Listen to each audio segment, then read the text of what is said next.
L'explosion que les gens ont entendue, c'était une péniche sans amarre qui cognait contre le bord en béton du canal, et pas de la dynamite. Et certains évoquent l'hypothèse d'un complot visant à faire sauter les digues. Et donc, il bute. Inonder 80% de la Nouvelle-Orléans. Qui aurait intérêt à faire ça? Pourquoi mettre à la rue toute une population blanc et noir de la classe moyenne? Ça n'a pas le moindre sens. Vous affirmez donc que c'était une catastrophe naturelle, purement et simplement. Une catastrophe naturelle. Un ouragan, c'en Ce est qui a une. frappé les côtes du golfe du Mississippi, c'était une catastrophe naturelle, un ouragan, purement et simplement.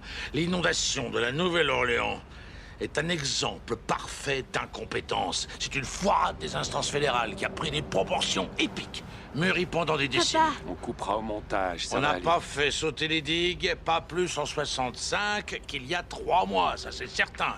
Les équipements anti-inondation, bâtis par les experts du génie militaire, c'est-à-dire le gouvernement fédéral, ont failli. Et ça fait 40 ans que nous tirons la sonnette d'alarme depuis Betsy.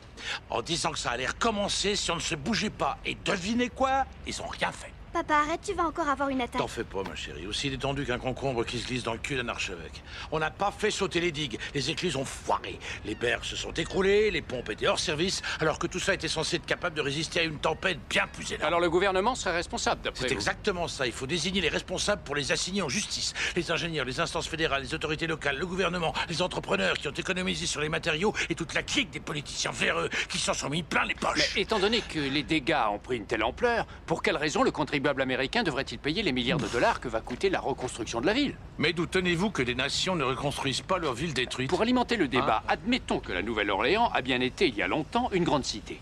Vous insinuez que la Nouvelle-Orléans n'est pas une grande ville? Une ville inscrite dans l'imaginaire de tout le monde? Eh bien, disons que si vous êtes amateur de sa musique, qui a effectivement eu son heure de gloire, je dois bien le reconnaître, ou de sa gastronomie, une cuisine au charme provincial que beaucoup qualifieraient de typiquement américaine, trop grasse, trop riche. Alors oui, bien sûr, la Nouvelle-Orléans a ses aficionados. Mais qu'en pense le reste de vos concitoyens?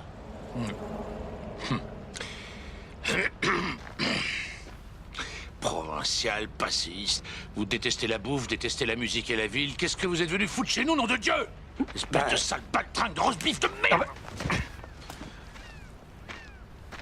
Non, écoutez, Allez, arrêtez. ça aussi à la balle! Vous pouvez Allez, pas... Arrêtez, Allez à la enfin. flotte, ça aussi, putain! Ah, là, je te reconnais. Dans le Mississippi, ça aussi! Si on essayait de finir ceci d'une façon civilisée... Tout ce que je veux, c'est lui faire prendre un petit bain!